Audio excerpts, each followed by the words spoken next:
Damos gracias al Señor que podemos estar otro día más, el día del Señor, podemos estar delante de su presencia, amén, y podemos compartir su palabra. Y pensaba un poco cuando el grupo de alabanza arrancó y hablaba, ¿no? ¿Somos libres en el Señor? ¿Somos libres en el Señor? Amén. Pero a veces nos cuesta como sacar y declarar lo que hay en el corazón. Y esto es algo que nosotros tenemos que aprender a ejercitar. Si somos libres, podemos alabarle, podemos bendecirle. Hay algunos hermanos que yo todavía no les conozco la voz. No cantando, sino diciendo una aleluya, gloria a Dios, ¿no? Porque esto es lo que tiene que surgir de un corazón que es libre en Él. Amén. Amén. Recuerdo en una oportunidad un culto en el que el pastor dijo, todos con los ojos cerrados, invito a que alguien cante, que alguien pueda elevar su voz al cielo en libertad y pueda cantar una alabanza, una adoración. Y me acuerdo que se hizo un silencio primero y es como, ¿quién arranca? ¿Quién arranca? El que tiene libertad. El que tiene libertad, porque somos todos familia, ¿amén? Amén. Nos conocemos todos y ¿por qué vamos a tener vergüenza de expresar lo que hay en el corazón? Y en este tiempo el Señor traía a través de la meditación de su palabra cuán importante es que nosotros valoremos la libertad, nuestra libertad en Cristo Jesús, ¿no? Así como poder levantar las manos, poder alabarle, poder cantar al Señor sin tener temor ni tampoco vergüenza. ¿Por qué? Porque somos libres en Él. Imagínese que si usted está con cierto temor o vergüenza, acá, que es la casa del Señor, donde todos manejamos el mismo idioma, donde todos hablamos de lo mismo, de la fe en Jesucristo, ¿cuánto más le va a costar hacerlo afuera? Si no lo podemos hacer acá, ¿cuánto más nos va a costar afuera? El poder elevar una canción al Señor y ir cantando, alabando al Señor, ¿no? Porque a veces somos buenos para decir en la iglesia, en todo tiempo te alabaré.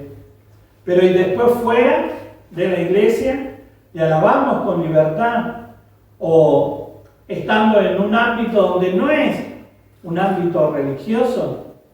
Y ahí es donde nosotros tenemos que confrontarnos a nosotros mismos, no al otro, y poder reflexionar en esto. Si estoy valorando mi libertad en Cristo Jesús, ¿no?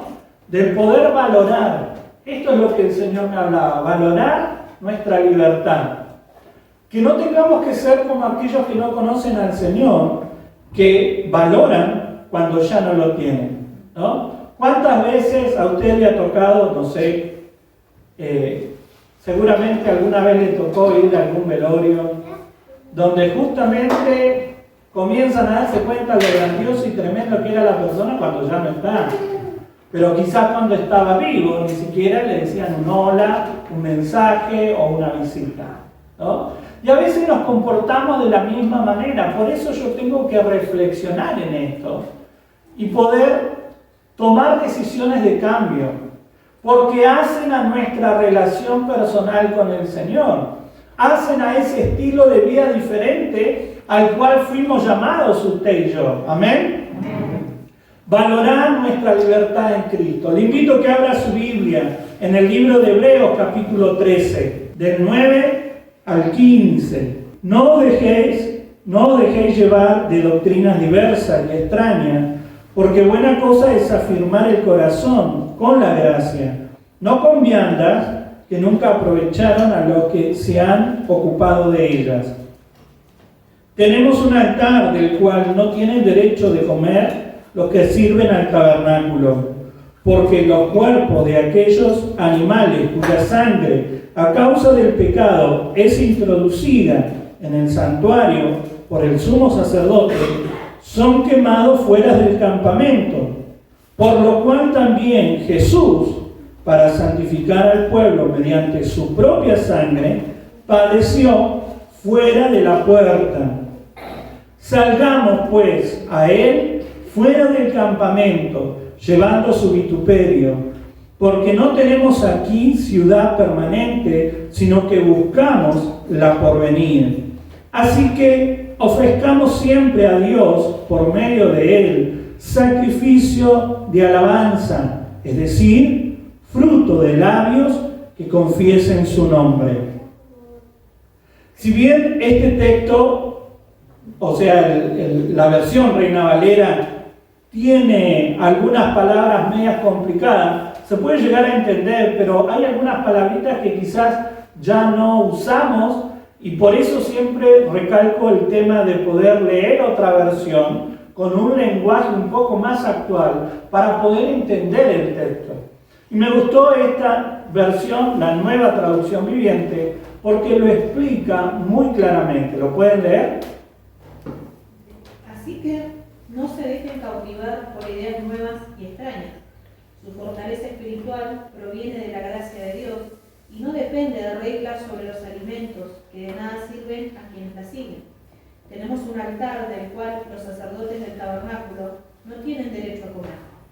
Bajo el sistema antiguo, el sumo sacerdote llevaba la sangre de los animales al lugar santo como sacrificio por el pecado, y los cuerpos de esos animales se quemaban fuera del campamento.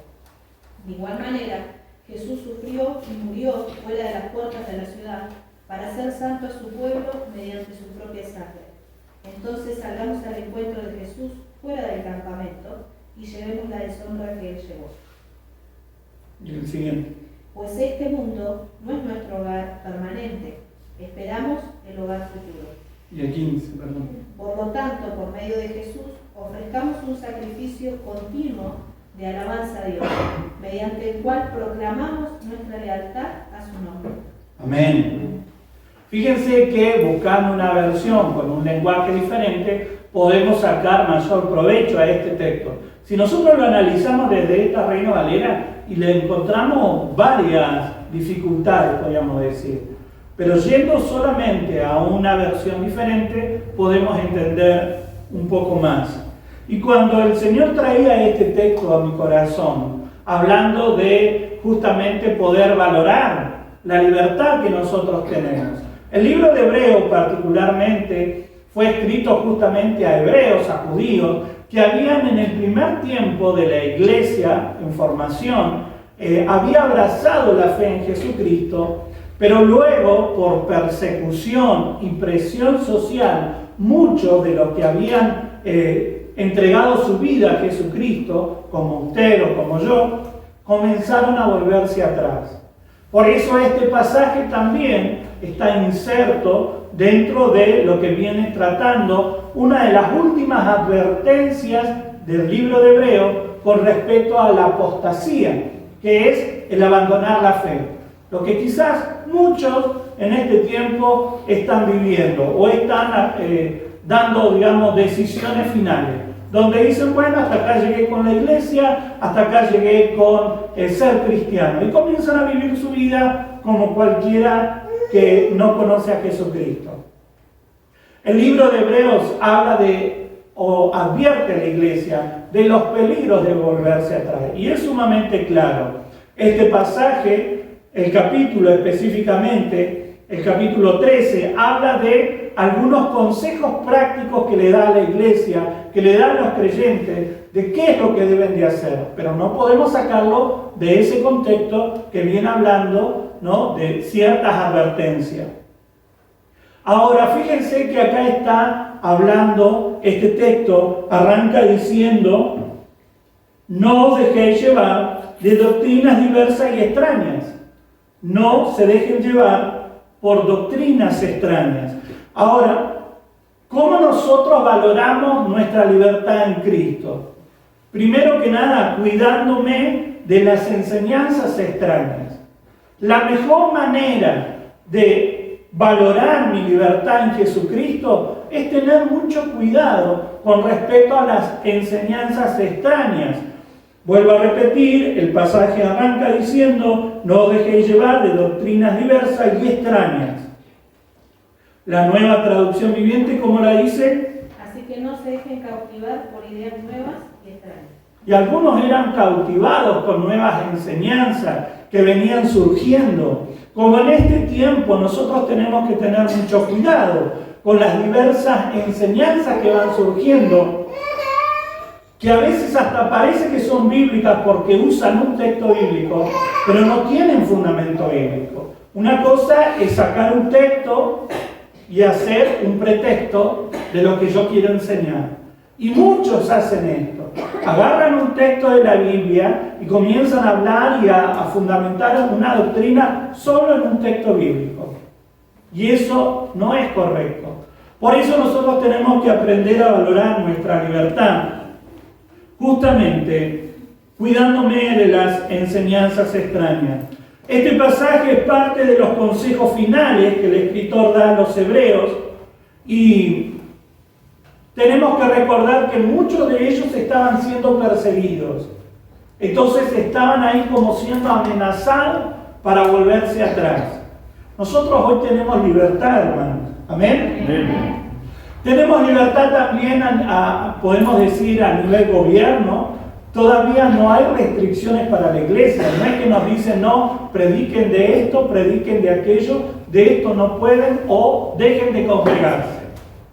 No tenemos que pasar por esas situaciones. Hay otros lugares, en otros lugares del mundo, donde sí pasan por este tipo de persecución. Nosotros no.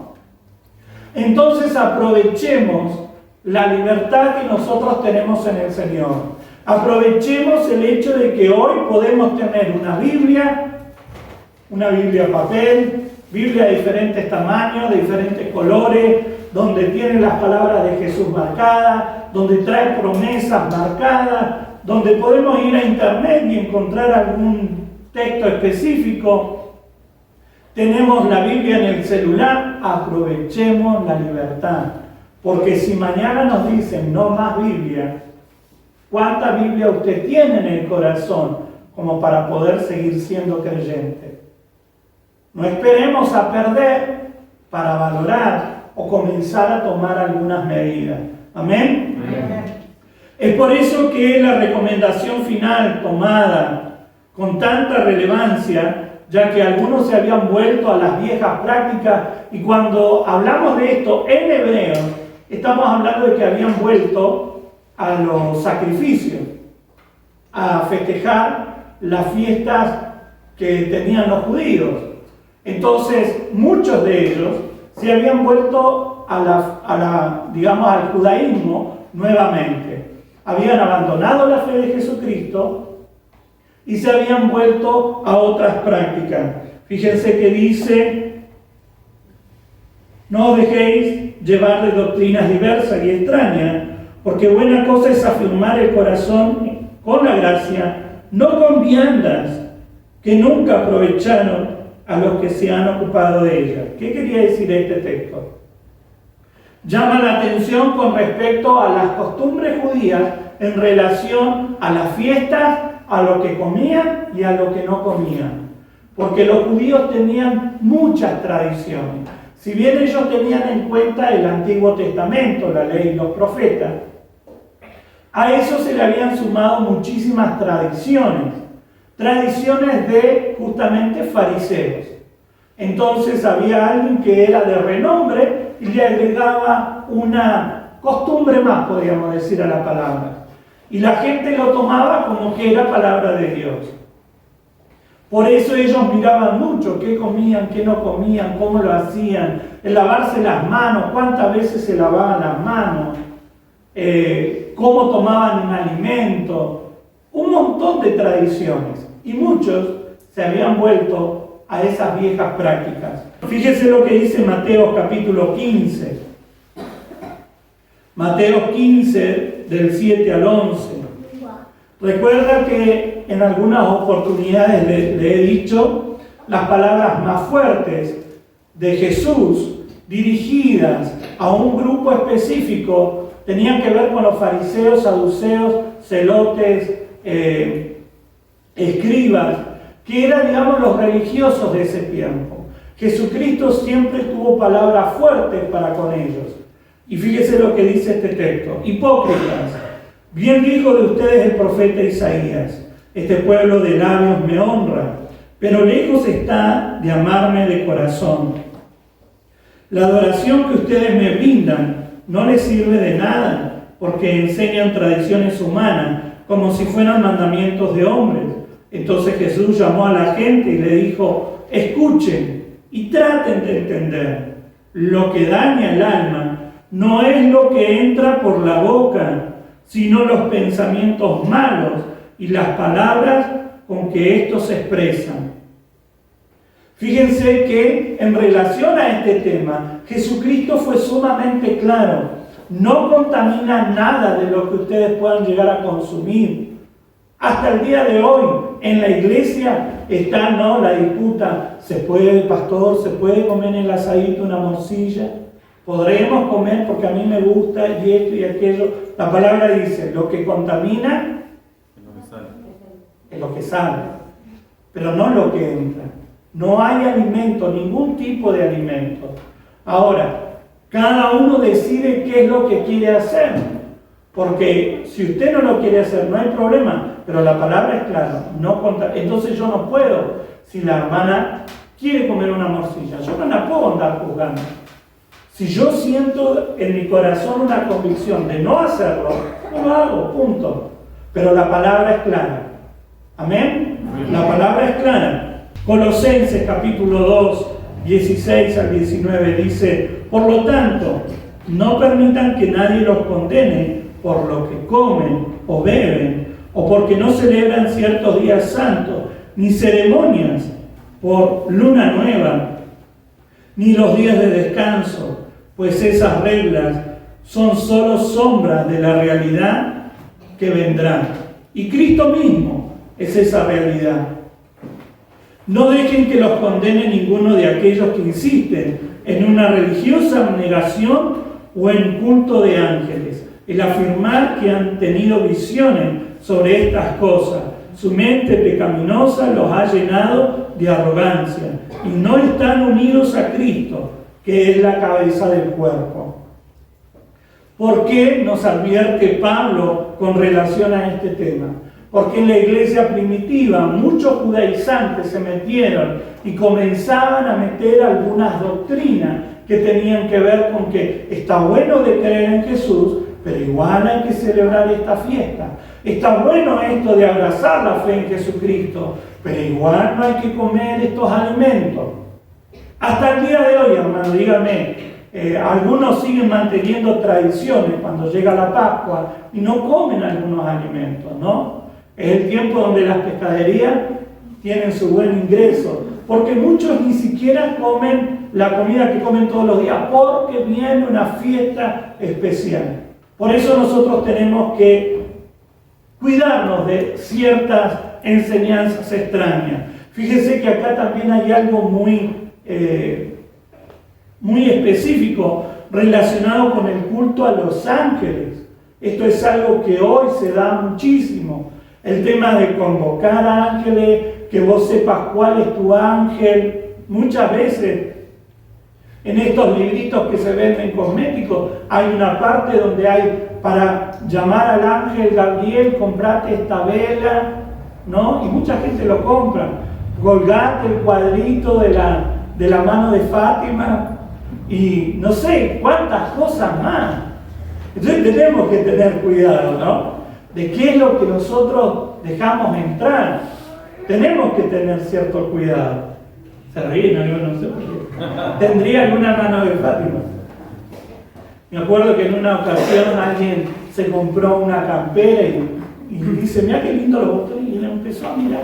Y los botones eran signos del zodíaco, ¿no? Y a veces parece tan bonito algo y le entra por los ojos, pero tiene que ver con cosas que nosotros no profesamos. No es que está mal, no es que la va a tener que tirar o prender fuego, pero tiene que ver con lo que nosotros nos identificamos. ¿Amén? Amén. Por eso el consejo es claro. Fíjense que el consejo ¿cuál es? Es mejor afirmar el corazón en la gracia. En vez de estar juzgando tantas cosas, hay que afirmar el corazón en la gracia. ¿Y qué es la gracia? Un regalo, algo que no merecemos, algo que no lo esperábamos, pero que sin embargo lo recibimos.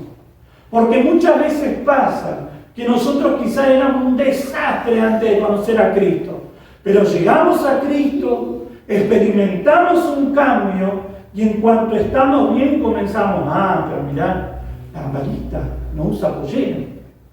¿Cómo va a venir sin pollera a la casa de Dios?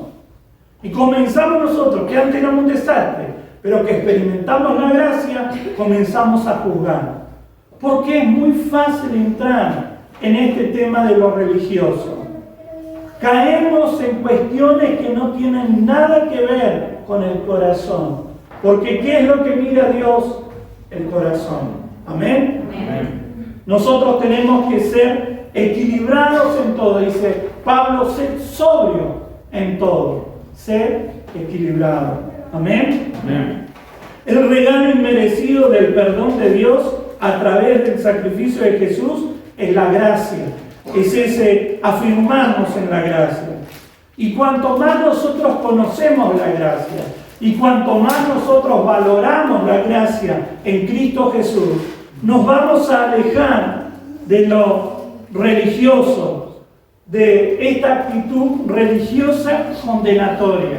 Porque el religioso no solo es religioso, sino que su tendencia siempre es a juzgar, a ver la paja en el ojo ajeno. No puede ver la viga en su propia vida, en su propio ojo. Por eso nosotros tenemos que guardar nuestro corazón y afirmarnos en la gracia de Jesucristo. Antes de juzgar al hermano, antes de ver lo mal que está, recuerde la gracia de Jesucristo. Amén. Lo que Cristo hizo con nosotros. Vuelvo a repetir, no es que usted lo hace de malo, hermano, porque nos pasa a todos. Muchas veces es como que salta esa religiosidad. Quiere meterse dentro de la iglesia para juzgar a alguien. Pero recordemos de dónde Dios nos sacó. Cuando venga eso, recordemos de dónde Dios nos sacó. Y nos vamos a dar cuenta que tenemos que afirmar nuestro corazón en la gracia del Señor, en el perdón, en la misericordia, en el amor que Dios tuvo con nosotros. ¿Amén? Amén. Nuestro fundamento no son tradiciones, es Jesucristo. ¿Amén? Nosotros no tenemos nuestra fe fundamentada en ninguna tradición, sino en Jesucristo. Nuestro fundamento, vuelvo a repetir, no son tradiciones. Fíjese lo que dice 1 Corintios capítulo 3, del 8 al 11. 1 Corintios 3, del 8 al 11, ¿lo tiene alguien? ¿Puede leerlo? El que planta y el que riega trabajan en conjunto con el mismo propósito, y cada uno será recompensado por su propio arduo trabajo. Pues ambos somos trabajadores de Dios, y ustedes son el campo de cultivo de Dios, son el edificio de Dios. Por la gracia que Dios me dio, yo eché los cimientos como un experto en construcción. Ahora, otros edifican encima, pero cualquiera que edifique sobre este fundamento tiene que tener mucho cuidado. Pues nadie puede poner un fundamento distinto del que ya tenemos, que es Jesucristo. Amén. El fundamento tiene que ser Jesucristo en la iglesia de Jesucristo. Si no estamos hablando de la iglesia de hombres o de algún entre comillas, nombre famoso, ¿no? Pero nosotros tenemos nuestro fundamento en Él.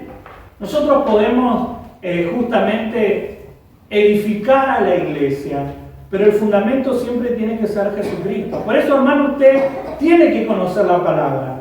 Porque si mañana a mí se me sube el colesterol o se me cruzan los cables y le comienzo a hablar algo que no corresponde, usted tiene que tener las defensas fuertes como para decir, no, esto no es correcto. Porque la palabra dice esto, esto y esto. Y el fundamento es Jesucristo. Y el Espíritu le va a dar testimonio, hermano. Por eso Pablo decía, nosotros somos como constructores, somos compañeros de trabajo al servicio de Dios. Algunos construyeron y quizás Alguien vino y puso el fundamento. ¿Cuál es el fundamento? Jesucristo. Amén. Jesucristo es el fundamento. Algunos quizás conocieron al Señor en otro lugar. Otra persona le habló de Jesucristo. Yo no les voy a hablar de otro fundamento. El fundamento es el mismo. Ahora tenemos que ver que lo que se edifique esté conforme a la palabra de Dios. Amén. Conforme al Espíritu de Cristo. Amén. Amén. Efesios capítulo 2, versículo 20 al 22. Efesios 2, 20 al 22. Dice: juntos constituimos su casa, la cual está edificada sobre el fundamento de los apóstoles y los profetas. Y la piedra principal es Cristo Jesús mismo. Estamos cuidadosamente unidos a Él y vamos formando el templo santo para el Señor. Por medio de Él, ustedes, los gentiles, también llegan a formar parte de esa morada donde Dios vive mediante su Espíritu. Amén. Fíjense que la piedra principal es Jesucristo. Nosotros vamos conformando la casa de Dios, el templo, la iglesia. La iglesia no es el edificio. Por eso podríamos decir en este tiempo, y nosotros lo hemos experimentado, lo menos importante es el edificio, es el lugar. Lo importante es justamente que nosotros nos mantengamos siendo iglesia de Jesucristo. Amén. Amén. Durante todo el tiempo de cuarentena estuvimos en nuestros hogares.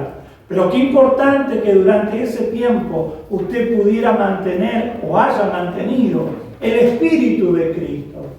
No el compromiso con el hombre, sino con el Señor. Amén. Amén. Porque somos su iglesia y ese es nuestro fundamento, Jesucristo. Esta es una de las mejores formas de valorar nuestra libertad. Cuidarnos de las enseñanzas que puedan estar dando vuelta, enseñanzas extrañas que no tienen el Espíritu de Cristo, que no vienen de un corazón sano. Tenemos que cuidarnos. Para eso yo tengo que conocer la palabra. Amén. Amén. La segunda forma de justamente cuidar mi libertad es comprendiendo la superioridad del sacrificio de Jesucristo.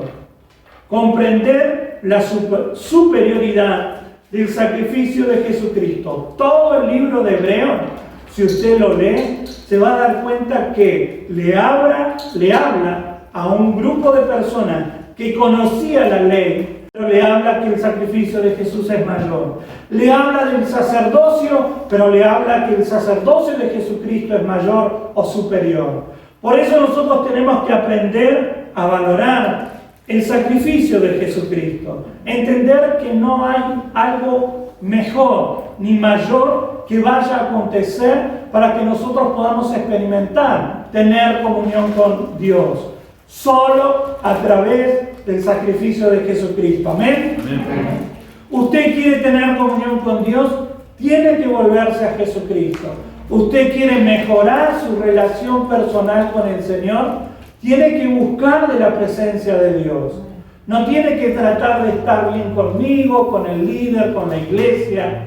Tiene que estar bien con el Señor, porque es lo más importante que nosotros tenemos. Fíjese que el texto dice, el texto de la Nueva Traducción Viviente, dice: bajo el sistema antiguo, el sumo sacerdote llevaba la sangre de los animales al lugar santo. Entraba en el primer tiempo, cuando no había templo, ¿dónde entraba? Al tabernáculo, porque no había templo. Después, cuando había templo, entraba al templo, al lugar santísimo. Y dice que ahí rociaba con sangre, ¿no?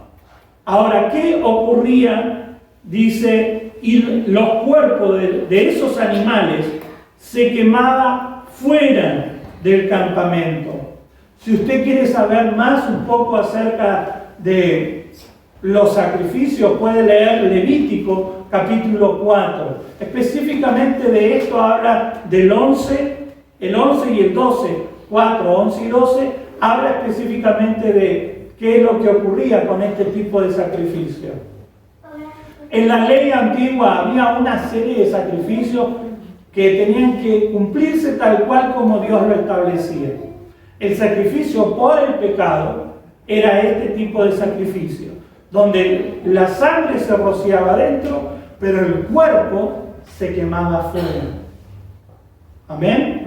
Después había otro sacrificio donde el sacerdote podía participar, podía comer, entregaba una parte, quemaba una parte, lo otro era para el sacerdote y la familia, pero cuando estaba relacionado con el tema del pecado, se rociaba la sangre adentro, pero el cuerpo se quemaba afuera. Y fíjense que nosotros encontramos una similitud en relación al sacrificio de Jesucristo. Había todo un sistema de sacrificios que debían de cumplir para cubrir sus pecados delante de Dios. La sangre de esos animales cubría el pecado, pero no los quitaba. Cubría solamente. Pero nosotros sabemos que Jesucristo es el sacrificio perfecto que quita el pecado, que lo quita completamente. Por eso yo tengo que valorar, tengo que comprender lo superior de ese sacrificio. Es mucho mejor hoy tener a Jesucristo en nuestras vidas, porque no necesito hacer ningún tipo de sacrificio. Y fíjese que esta palabra para nosotros tiene otra connotación. En el Antiguo Testamento, sacrificio tenía que ver con muerte de animales. Hoy, hermano, hasta matar un animalito, ¡ay, qué horror, qué terrible! Pero antes era así, no te quedaba otra. Querías tener comunión con Dios, tenías que matar un animal, porque sin derramamiento de sangre no había comunión, no había cierta aceptación delante de Dios. Entonces, hoy la palabra sacrificio tiene que ver más con esfuerzo, con el esforzarnos, con entender de que nos tenemos que esforzar en ¿qué? En sostenernos en la gracia de Jesucristo, sostenernos en ese sacrificio de Jesucristo que fue hecho por nosotros, para nosotros, y valorarlo, valorar el sacrificio de Jesús. Amén. Amén. Poder tener, ¿hace cuánto tiempo? Permítame hacerle esta pregunta. ¿Hace cuánto tiempo que usted no tiene un momento de oración en su intimidad? No digo acá en la iglesia, en su intimidad, para decirle gracias, Señor. Gracias por la cruz. Gracias por ese sacrificio. Gracias por la limpieza de mis pecados. Porque Dios, una vez que nos perdona, nunca más recuerda nuestros pecados. Nunca más los vuelve a recordar. Amén. Amén. Así de efectivo es el sacrificio de Jesucristo. Todo lo que se realizaba en el Antiguo Testamento, todo el sistema de sacrificio, era solamente sombra de lo que iba a venir. Sombra de lo que iba a venir. Todo lo que se hacía en la ley, todo el sistema de sacrificio, no llegaba a dar la plenitud que da el sacrificio de Jesucristo. Por eso lo tengo que valorar. Por eso yo me tengo que esforzar en valorar el sacrificio de Jesucristo. Fíjese lo que dice Juan, capítulo 1, del 29 al 31. Estas son palabras de Juan el Bautista.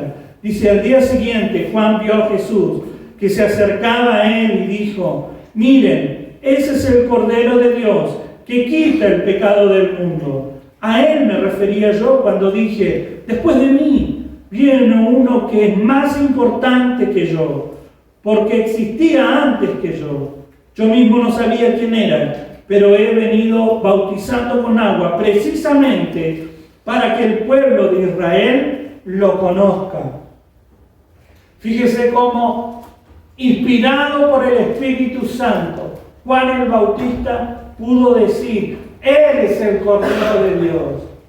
Cómo encerró en esa frase, que quizás para nosotros es tan entendible hoy, pero que para un pueblo que pasó durante siglos un sistema de sacrificio, hoy tenían que romper con toda esa estructura y entender que ya no iba a haber más sacrificio, solo lo que Cristo hacía en la cruz del Calvario. Por eso Juan dijo, Él es el Cordero de Dios. Ya no tienen que hacer, tienen que creer. Y muchas veces esto suena como demasiado fácil para algunos. Solo hay que creer. Nada más. Hay gente que hasta el día de hoy hace peregrinaciones para poder obtener el favor de Dios. Va de rodillas a algunos lugares creyendo que eso le da el favor de Dios, que Dios lo va a ver con mayor misericordia y que va a cumplir el deseo de su corazón. En algunos lugares, hasta en el tiempo de la Pascua, se ofrecen para ser clavados en un madero y que lo paseen por la ciudad, creyendo que eso les va a otorgar el tener comunión con Dios. Por eso yo tengo que valorar y entender que el sacrificio de Jesucristo es mayor. Él es el Cordero de Dios. Fíjese lo que dice Apocalipsis, capítulo 12, del 10 al 12. Luego oí una fuerte voz que resonaba por todo el cielo. Por fin han llegado la salvación y el poder, el reino de nuestro Dios y la autoridad de su Cristo. Pues el acusador de nuestros hermanos, el que acusa delante de nuestro Dios día y noche, ha sido lanzado a la tierra. Ellos lo han vencido por medio de la sangre del Cordero y por el testimonio que dieron, y no amaron tanto la vida como para tenerle miedo a la muerte. Por tanto, alégrense, oh cielos, y alégrense ustedes los que viven en los cielos. Pero el terror vendrá sobre la tierra y el mar, pues el diablo ha descendido a ustedes con gran furia, porque sabe que le queda poco tiempo. Ellos le han vencido por medio de la sangre del Cordero. Por eso hoy, hermanos, nosotros tenemos que valorar el sacrificio de Jesús, entendiendo de que solo por la sangre de Jesucristo yo puedo mantenerme en victoria. Amén. Puedo alcanzar victoria. Amén. Muchas veces nos encontramos luchando contra esto, contra aquello, una situación, otra se levanta. Pero nos olvidamos del sacrificio de la cruz. Luchamos en nuestras propias fuerzas cuando el Señor dispuso el sacrificio de la cruz para usted y para mí, para poder obtener victoria en Él. Amén. Amén. Y fíjense que, como le decía al principio, se da una maravillosa similitud de lo que ocurría en el pasado con los sacrificios, con lo que ocurrió con Jesucristo. El texto dice, de igual manera Jesús sufrió y murió fuera de las puertas de la ciudad para hacer santo a un pueblo mediante su propia sangre. En la antigüedad, la sangre se rociaba en el templo, pero los cuerpos se quemaban fuera.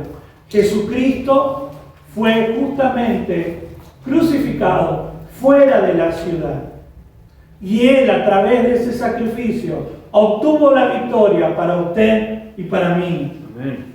Por eso nosotros vemos en Él el cumplimiento cabal y perfecto de todo un sistema de sacrificio que el Señor estableció en la antigüedad. Se cumplió en Jesucristo de manera perfecta. Solo Él lo pudo cumplir de manera cabal y perfecto. Amén. Amén. Y cuando nosotros comprendemos esta superioridad del sacrificio de Jesús, nos alejamos del error, nos alejamos de la apostasía, nos alejamos de las tradiciones que no edifican nuestra fe, porque Él pagó el precio de nuestra libertad. Y la tercera forma, podríamos decir, de valorar nuestra libertad es tomando decisiones que le honren a Él. Si yo quiero valorar mi libertad en Cristo Jesús, tengo que tomar decisiones que le honren al Señor. El versículo 13, fíjese que dice, entonces salgamos al encuentro de Jesús, fuera del campamento, y llevemos la deshonra que Él llevó.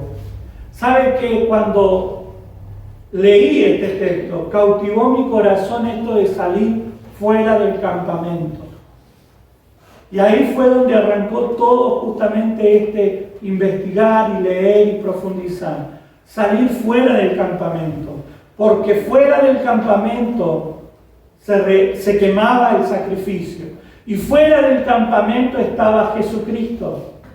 Si usted se pone a imaginar y tómese este momento, salir fuera del campamento era salir fuera de esas tradiciones, fuera de todo ese ritual, fuera de toda esa forma de sacrificio que ya el Señor decía, hasta acá llegó, porque hoy abrazamos y salimos al encuentro para encontrarnos con Jesucristo. Salimos al encuentro de Jesucristo y abrazamos la fe en Jesucristo. Esto es lo que significa este pasaje. Salir al encuentro de Jesús es dejar atrás las antiguas tradiciones, sacrificios, fiestas, comida, bebidas, todo lo que era relacionado a las tradiciones antiguas y aún las de hoy, las tradiciones aún familiares que a veces nosotros podemos llegar a traer y a tener al momento de llegar a Jesucristo. Algunas no son tan nocivas. Ahora, cuando yo salgo al encuentro de Jesucristo, tengo que romper con esas tradiciones que terminan siendo maldiciones sobre nuestras vidas. Por eso yo tengo que aprender a soltar lo viejo y abrazar lo nuevo en Jesucristo. Amén. Amén. Y fíjese que la Reina Valera dice: salgamos pues a él fuera del campamento llevando su vituperio. ¿Qué significa vituperio? ¿Lo entienden? El vituperio es un insulto. Es casi como decir malas palabras. El conjunto son vituperios. Son palabras que no suenan bien al oído porque ofenden. Y acá está hablando en relación, este vituperio sería la deshonra de haber muerto en la cruz. ¿Por qué? Porque para ese tiempo y para la tradición judía, lo peor que le podía ocurrir a una persona era pasar por la cruz. Por eso también había rechazo al tema de que el Mesías, que ellos esperaban y que mucha gente lo aplaudía, mucha gente lo aclamaba y veía los milagros y decía: este es el Mesías. ¿Cómo va a morir en la cruz? Fíjese lo que dice Gálatas capítulo 3, del 10 al 13. Gálatas 3, del 10 al 13. Dice: sin embargo, los que dependen de la ley para hacerse justos ante Dios están bajo la maldición de Dios, porque las Escrituras dicen: maldito es todo el que no cumple ni obedece cada uno de los mandatos que están escritos en el libro de la ley de Dios. Queda claro entonces que nadie puede hacerse justo ante Dios por tratar de cumplir la ley, ya que las Escrituras dicen: es por medio de la fe que el justo tiene vida. El camino de la fe es muy diferente del camino de la ley, que dice: es mediante la obediencia a la ley que una persona tiene vida, pero Cristo nos ha rescatado de la maldición dictada en la ley. Cuando fue colgado en la cruz, cargó sobre sí la maldición de nuestras fechorías, pues está escrito: maldito todo el que es colgado en un madero. Este pasaje deja en claro de que la ley y todo lo que se mantenía como tradición en la antigüedad no llegaba a darnos la libertad que hoy nosotros experimentamos. Por eso yo tengo que valorarlo. Y cuando yo lo valoro, experimento la libertad en Jesucristo. Cuando yo valoro el sacrificio de la cruz, entiendo, comprendo y experimento en mi corazón que yo soy libre en Él. Que no necesito atarme a tradiciones de hombre para poder alcanzar el favor de Dios. Y para la mentalidad judía, como le decía y le vuelvo a repetir, ser colgado de un madero era lo peor. Por eso para ellos era tan chocante y fue el rechazo de muchos. No digo, ni tampoco estoy justificando la actitud de los judíos, sino que usted puede entender el por qué rechazaron también a Jesucristo. Porque para ellos el morir en la cruz era maldición. ¿Cómo el Mesías iba a morir de tal manera? Pero Jesucristo mismo a su discípulo se lo declaró. Él debía padecer. Él debía cumplir con las Escrituras, padecer y morir en la cruz. Para los lectores hebreos, romper definitivamente con el judaísmo y abrazar la fe en Jesucristo era la decisión que tenían que tomar. Decisiones que tenían que honrar de esta manera al Señor. Ellos honraban al Señor por medio de esta decisión. Dejaban las tradiciones, se acercaban a Jesucristo. Y tenían tantas tradiciones que tenían que dejar, que muchos decían, esto es muy fácil, por eso también se volvían atrás.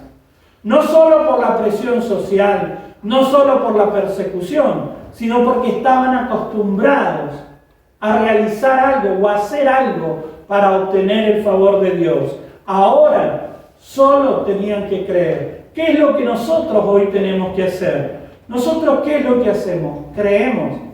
Tenemos que creer en Jesucristo, en su palabra. Creer que Él nos recibe, que Él nos acepta. Es por medio de la fe. ¿Amén? Amén. Y Él nos invita justamente a que nosotros podamos decidir ofrecerle sacrificio de alabanza. Saben que hay otra versión que dice, confesemos su nombre con nuestros labios. La otra decisión que nosotros podemos tomar de honrar al Señor es justamente declarando el nombre del Señor, declarando a través de mi alabanza que yo creo en Jesucristo, que yo creo en Él, que deposité mi fe en Jesucristo.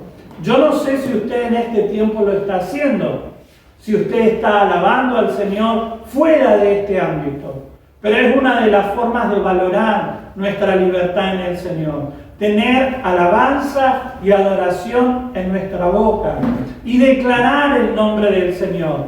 ¿Sabe lo que es alabanza y adoración al Señor también? Es que yo le confiese delante de los hombres, que yo pueda declarar delante de los hombres que yo creo en Él. Y tal vez haya personas que le digan, no, pero eso es tontera, yo no creo en eso, te lavan la cabeza en la iglesia. Pero ahí es donde nosotros confesamos y declaramos que somos libres en Él. Yo creo en Él. Yo no tengo problema de que vos no quieras creer, pero yo creo en Jesucristo. Creo y confieso que creo en Jesucristo. Somos llamados a experimentar la libertad en Él. Somos llamados a confesar el nombre del Señor. Y la decisión final, como le digo siempre, es suya. Amén. Póngase de pie y declaremos en esta mañana el nombre del Señor. Amén. Con todo nuestro ser, con libertad en nuestro corazón, porque Él nos hizo libres. Amén. Aleluya. Declárelo con toda su fuerza. Triunfa del mañana. Aleluya, Jesús. Porque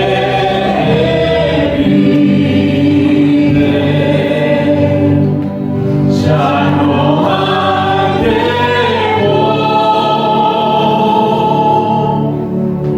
porque yo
porque